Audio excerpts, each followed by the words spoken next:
Bonjour frères et sœurs, aujourd'hui nous allons partager la parole de Dieu dans le livre de Jean chapitre 10 à partir du premier verset. Donc le thème d'aujourd'hui est « Par quelle porte es-tu entré ?» Et sans plus tarder, nous allons lire donc à partir du premier verset « En vérité, je vous dis, celui qui n'entre pas par la porte dans la bergerie des brebis, mais y monte par ailleurs, est un voleur et un brigand. » Donc le Seigneur nous donne ici l'introduction de notre partage d'aujourd'hui. Donc le Seigneur dit en vérité. Donc c'est une vérité, bien aimé. Et le Seigneur insiste deux fois, d'où l'importance de cette parole que le Seigneur nous donne ici.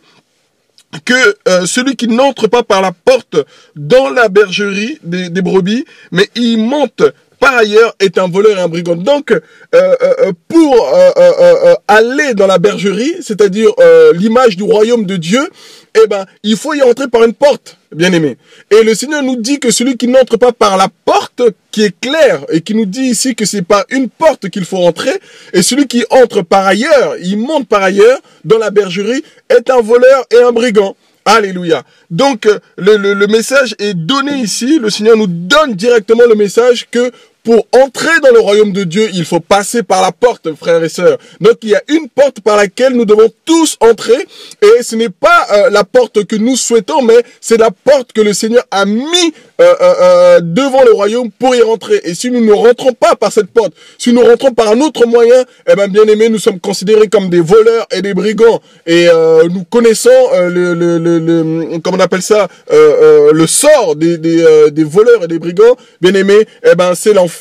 Eh ben, c'est directement le feu ardent, c'est-à-dire le lac de feu. Donc voilà, nous sommes clairs ici. Le Seigneur dit clairement les choses que pour rentrer dans le royaume de Dieu, pour rentrer dans cette bergerie, pour rentrer dans le repos que notre Dieu nous a promis, ce n'est que par la porte. Alléluia. Et juste après, bien aimé, nous prenons toujours dans Jean chapitre 10, à partir du verset 7, donc on peut même lire à partir du verset 6, donc Jésus leur dit cette parabole, mais ils ne comprirent pas ce qu'il disait. Vous voyez bien aimé, quelle parabole? La parabole qui est juste auparavant, mais celui qui entre par la porte, au verset 2, est le berger des brebis. Le portier lui ouvre les brebis, entendent sa voix, il appelle ses propres brebis par leur nom et il les conduit dehors. Et quand il a fait sortir toutes ces brebis dehors, il marche devant elles et les brebis le suivent parce qu'elles ne connaissent pas, parce qu'elles connaissent sa voix, mais elles ne suivront pas un étranger. Au contraire, elles le fuiront loin de lui parce qu'elles ne connaissent pas la voix des étrangers. Jésus leur dit cette parabole, mais ils ne comprirent pas, bien aimés, mais ils ne comprirent pas. La Bible est claire ce qu'il leur disait. Jésus donc leur dit encore. Donc là, le Seigneur a vu qu'il n'avait pas compris cette parabole, qui expliquait clairement les choses, que la porte était bien une personne pour entrer. Et donc le Seigneur va clairement leur dire au verset 7, donc Jésus leur dit encore, en vérité, je vous dis, je suis la porte. Alléluia. Bien aimé, c'est le message. Jésus est la porte. Alléluia. Je suis la porte. Oh mon Dieu. Je suis la porte par où entrent les brebis. Donc, bien aimés, nous qui sommes considérés comme les brebis du Seigneur, Jésus-Christ qui est le berger, frères et sœurs, nous devons rentrer par une porte. Et cette porte, elle n'est que Jésus-Christ de Nazareth, frère. Alléluia. Jésus est la porte par laquelle tu dois rentrer, mon frère et ma sœur. Jésus est la porte par laquelle tout homme, frère, toute femme, tout enfant, toute création, bien aimé, doit rentrer. C'est par la porte, c'est-à-dire Jésus-Christ de Nazareth. Et Jésus leur dit clairement, Jésus affirme sa position. Jésus affirme, oh bien-aimé, qui il est. Il leur dit, je suis la porte. Oh mon Dieu, oh quelle autorité. Jésus donc leur dit encore, en vérité. Donc vous voyez, c'est une vérité, frère. C'est une vérité que le Seigneur donne ici. Je suis la porte par où entrent les brebis. Frère, si tu es entré par une religion, frère, ça ne va pas te sauver. Si tu es entré par un pasteur, par un homme, ça va pas te sauver.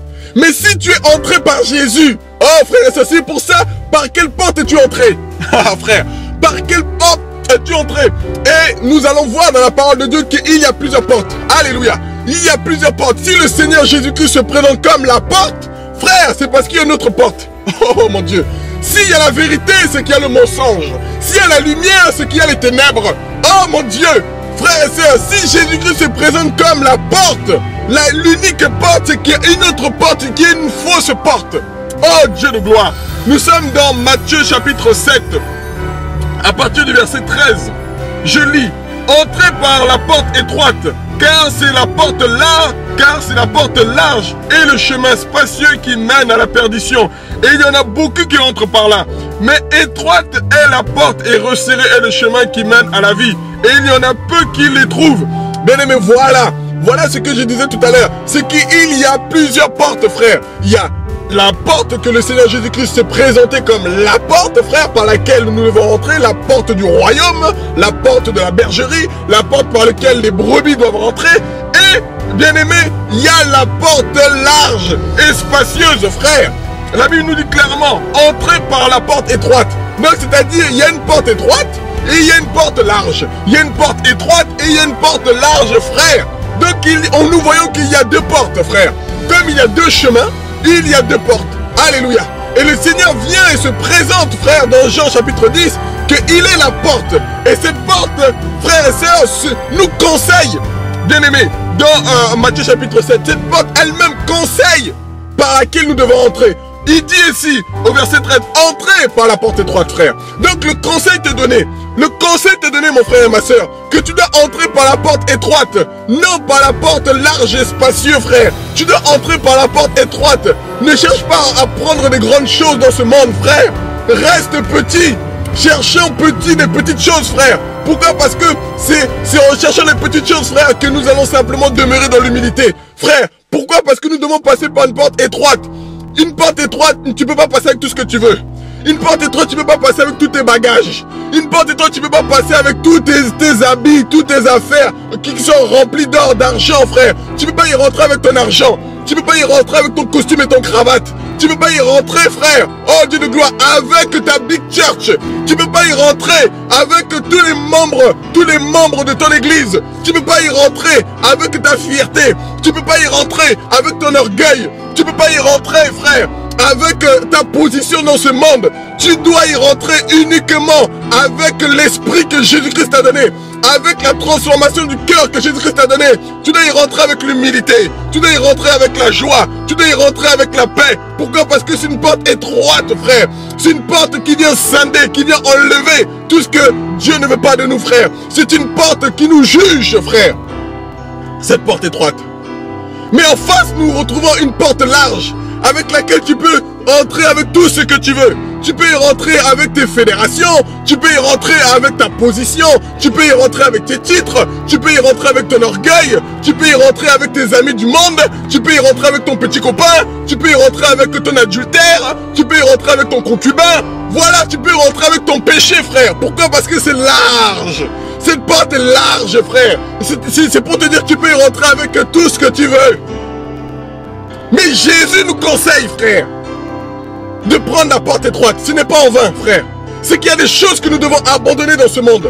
Il y a des choses que nous devons abandonner si nous voulons rentrer par la porte qui n'est que Jésus-Christ de Nazareth. C'est pour ça qu'il précise que cette porte est étroite, frère. Elle est étroite, pourquoi? Parce que tu ne peux pas y rentrer avec tout ce que tu veux. Une porte étroite, nous devons y rentrer avec difficulté, frère. Nous devons y rentrer avec difficulté. Et c'est pour ça que Paul conseille à son fils Timothée que je te conjure de te présenter devant Dieu comme un homme éprouvé, comme un Dokimos. Pourquoi? Parce que pour rentrer dans le royaume de Dieu, frère, c'est pas facile, frère. C'est pas facile.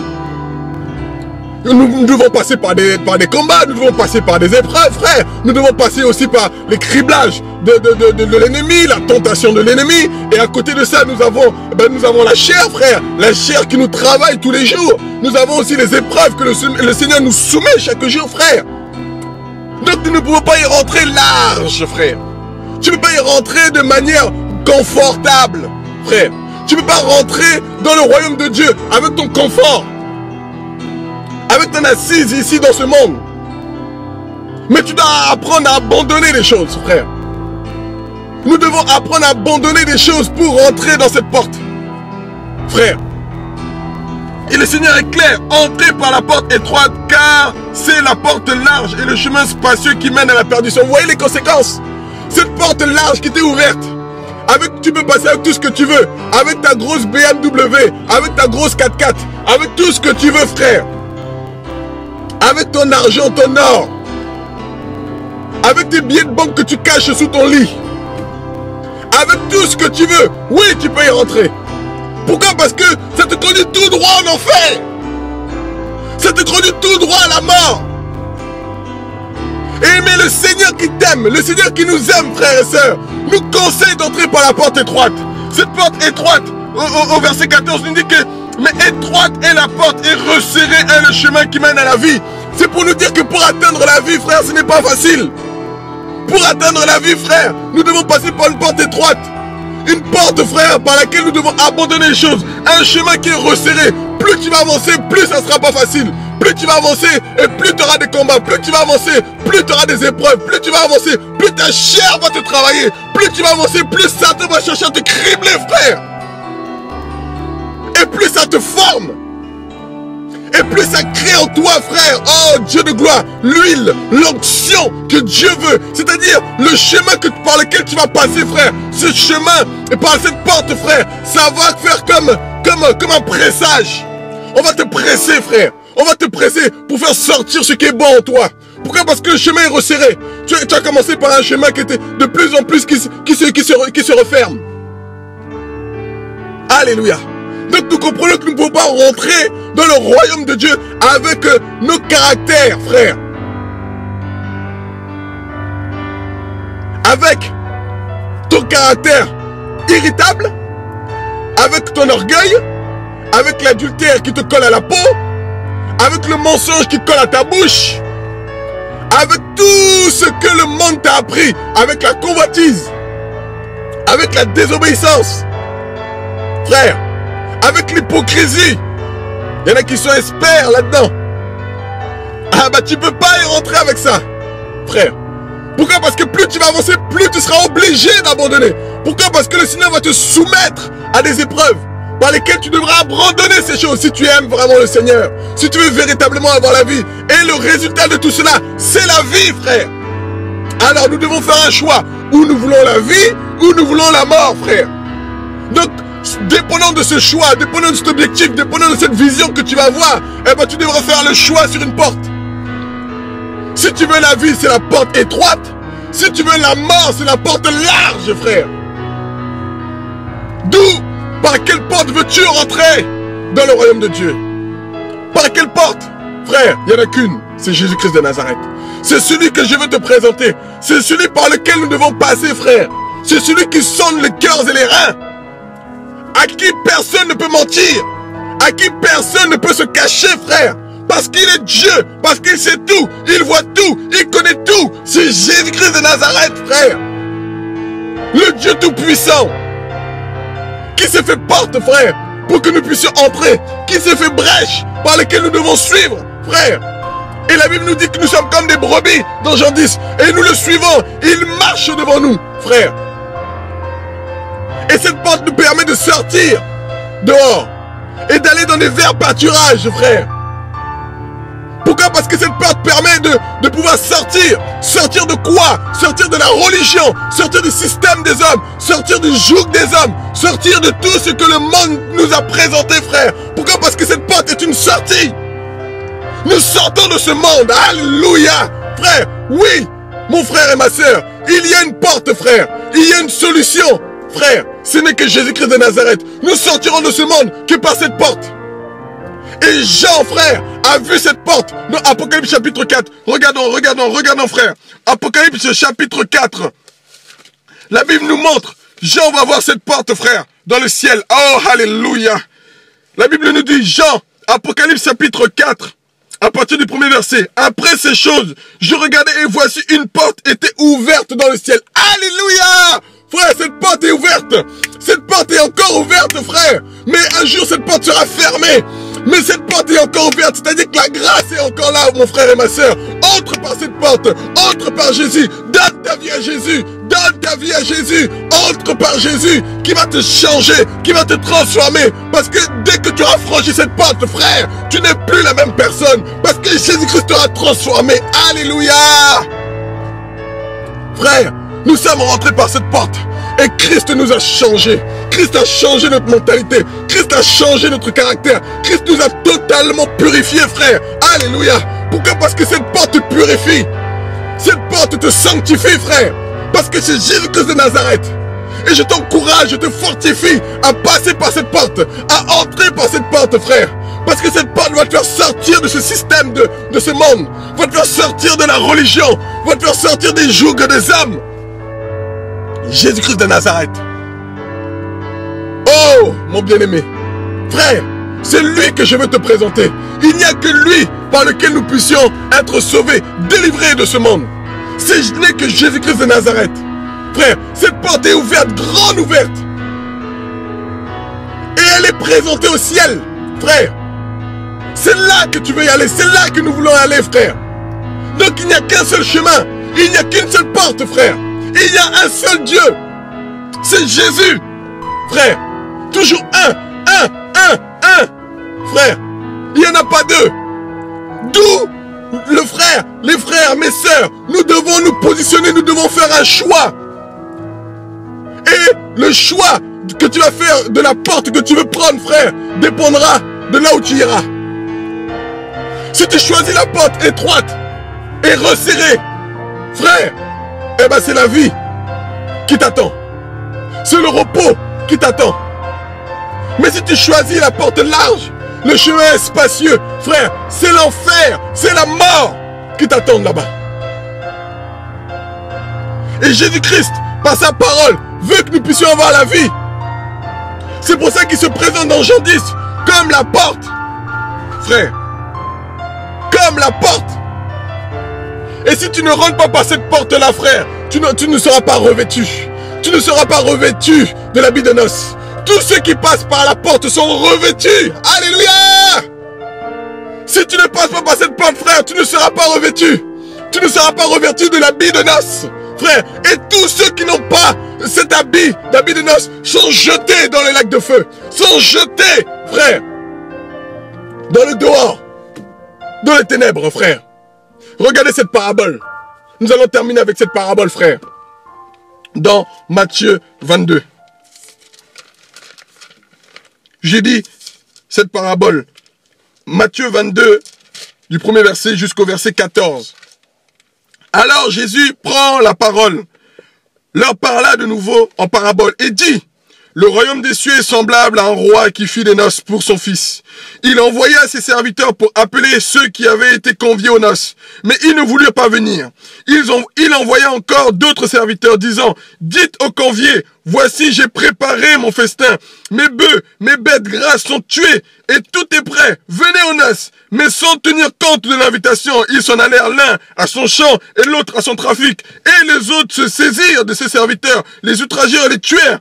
Quand le roi l'entendit, il se mit en colère. Il envoya ses troupes, fit périr ses meurtriers, brûla leur ville. Puis il dit à ses serviteurs: les noces sont prêtes, mais les conviés n'en étaient pas dignes. Allez donc dans le carrefour des chemins, et autant de gens que vous trouverez, appelez-les aux noces. Alors ses serviteurs allèrent dans les chemins et rassemblèrent tous ceux qu'ils trouvèrent, méchants et bons, et la salle des noces fut remplie de conviés qui étaient à la table. Et le roi étant entré pour voir ce qui était à table, frère, il aperçut là un homme qui n'avait pas été revêtu d'un habit de noces. Et il lui dit: mon ami, comment es-tu entré ici sans avoir un habit de noces? Comment es-tu entré ici, frère, sans habit de noces? Comment es-tu rentré ici sans habit de noces? Alléluia! C'est que tu es entré par une autre porte, frère. La Bible dit que nous devons rentrer que par la porte. Ceux qui viennent par ailleurs, Jésus le dit dans Jean 10, sont des brigands, des voleurs. Comment es-tu entré ici? Alléluia. Comment es-tu au milieu de nous?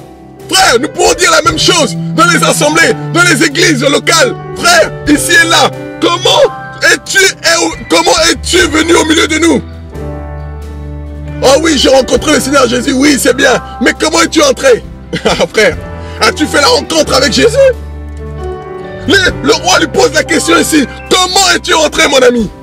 Comment es-tu entré? Comment as-tu connu Jésus? Comment as-tu entendu parler de cet homme de Galilée? Oh, moi, voilà, moi c'est un pasteur qui m'a touché. Oh, moi, je suis adhérent de l'église pentecôtiste depuis 10 ans. Moi, voilà, je suis catholique depuis 50 ans. Moi, voilà, frère, non, c'est pas ça que le Seigneur veut savoir. Il te demande comment es-tu entré ici. Par quelle porte, c'est-à-dire quelle porte as-tu pris? Quelle porte as-tu choisi pour rentrer ici, frère? Parce que si tu as pris la porte étroite et resserrée, tu es automatiquement revêtu. Tu es automatiquement revêtu de cet habit blanc. Oh frère, que Jésus donne à son épouse. Que Jésus donne à son épouse. Frère, dans Apocalypse chapitre 19, il a préparé un habit de noces à son épouse. Frère, il habille Jésus. Et là, le roi lui pose la question, mon ami, comment es-tu entré ici sans avoir un habit de noces? Frère, il y en a qui sont au milieu de nous, qui n'ont pas d'habit de noces. Quand le Seigneur Jésus les regarde, il leur dit, vous n'êtes pas revêtus. Vous n'avez pas d'habit de noces. Le Seigneur connaît ceux qui lui appartiennent. La Bible dit, frère, Jésus connaît ses enfants. Jésus connaît ses brebis. C'est pour ça qu'il les appelle par leur propre nom. Mais toi, mon ami, comment es-tu rentré ici? Comment es-tu entré ici? Quelle porte as-tu choisi? C'était ça la question. Comment? Par quelle porte es-tu entré? Alléluia. Et cet homme eut la bouche fermée. C'est-à-dire il savait son état. Il savait qu'il est venu ici avec le péché, frère. Il savait que cet homme a pris la porte étroite. Il a pris la porte large. Et la conséquence des personnes qui ont pris la porte large, frère, c'est la mort. C'est l'enfer. C'est le temps de feu. Et la Bible nous dit, regardez les conséquences, frère. Alors le roi dit au serviteur, liez-lui les pieds et les mains, emportez-le et jetez-le dans les ténèbres de dehors, où il y aura des pleurs, des grincements de dents. Car il y a beaucoup d'appelés et peu d'élus, frère. Voilà. Dieu appelle énormément de ses enfants, frère. Et la Bible nous dit que très peu trouvent cette porte. Donc vous voyez, et la Bible nous dit dans Matthieu 7, verset 14, mais étroite est la porte resserrée et le chemin qui mène à la vie, et il y en a peu qui les trouvent. Donc il faut trouver cette porte, frère. Donc ça nous demande de chercher. Et Jésus dit, celui qui me cherche, ah frère, je me laisserai trouver. Celui qui me cherche de tout son cœur, je me laisserai trouver, frère. Si tu cherches réellement Jésus de tout ton cœur, si tu cherches véritablement la porte qui peut changer ta vie, frère, Jésus se révélera à toi. Jésus se laissera trouver à toi. Mais si tu cherches la facilité, si tu cherches les hommes, si tu cherches les titres, frère, ah, tu n'auras que la porte large, tu n'auras que le chemin resserré. Et alors, ce qui t'attend, c'est la mort. Ce qui t'attend, c'est l'enfer. Ce qui t'attend, c'est le temps de feu. Oh, Dieu de gloire. Beaucoup sont appelés, frère. Mais la Bible nous dit, Matthieu 7, que, oh frère, très peu, la Bible dit. Et il y en a peu qui les trouvent, très peu. Beaucoup sont appelés et peu d'élus. Donc c'est peu d'élus, frère, c'est ceux qui ont trouvé la porte. Mais beaucoup, la Bible nous dit que beaucoup, car large est la porte et le chemin spacieux qui mène à la perdition. Et il y en a beaucoup qui entrent par là. Donc beaucoup qui sont appelés, frère. Il y en a beaucoup qui rentrent par cette porte. Large. Mais le peu, Dieu cherche un reste, frère. Dieu n'est pas dans la foule. Dieu est dans le reste de ceux qui se sanctifient, le reste de ceux qui cherchent véritablement Dieu, le reste de ceux qui veulent aller au ciel, le reste de ceux qui sont prêts à se sanctifier chaque jour, le reste de ceux qui sont prêts à se sacrifier chaque jour, le reste de ceux qui, frères, qui ont que la vision du ciel, le reste de ceux, frères, qui ont les yeux tournés vers Jésus, le reste de ceux qui sont comme des pèlerins et des voyageurs sur cette terre. Voilà ce que Dieu cherche, frères et sœurs. Voilà ce que Dieu cherche. Dieu ne cherche pas la foule, mon ami. Dieu cherche ceux et celles qui vont réellement le chercher. Et la Bible nous dit, cherchez et vous trouverez. Cherchez et vous trouverez. Jésus est venu prophétiser, cherchez et vous trouverez. Mais le monde nous présente les choses tellement faciles. Aujourd'hui, tu ne peux plus chercher. Aujourd'hui, on te pousse à ne plus chercher. Aujourd'hui, on te pousse à toujours avoir les choses dès que tu les demandes. Dès que tu demandes, on te donne les choses. Dès que tu demandes, on te facilite la vie. Frère, non, avec Jésus, ce n'est pas ainsi. Avec Jésus, c'est une vie d'investigation. Avec Jésus, c'est une vie de recherche. Avec Jésus, c'est une vie de sanctification. Avec Jésus, c'est une vie de sacrifice, frère. C'est une vie chaque jour où on doit aller au-delà, frère, de la chair, au-delà des désirs de la chair, frère, parce que, frère, oh, les désirs de la chair sont opposés à celles de l'esprit. Si tu veux marcher dans l'esprit, mon frère et ma soeur, si tu veux demeurer dans l'esprit, mon frère et ma soeur de Dieu, alors, il faut te mettre à part pour le Seigneur. Bien-aimé, choisis la porte qui te mène à la vie. Oui, il y en a très peu. Alors je t'exhorte à faire partie de ce reste. Alors je t'exhorte à faire partie de ce peu que Dieu cherche afin que tu aies la vie. Afin que tu fasses partie des élus. Afin que tu fasses partie de ceux qui ont trouvé la porte étroite. Mon ami, sois encouragé, sois fortifié. C'est une courte exhortation sur le choix de la porte. Quelle porte as-tu choisi? Par quelle porte es-tu entré? Mon ami, fais le bon choix. Que le Seigneur nous fortifie, que le Seigneur nous aide à persévérer dans sa parole, à persévérer en lui, au nom puissant de Jésus. Que toute la gloire lui revienne à notre Dieu. Amen.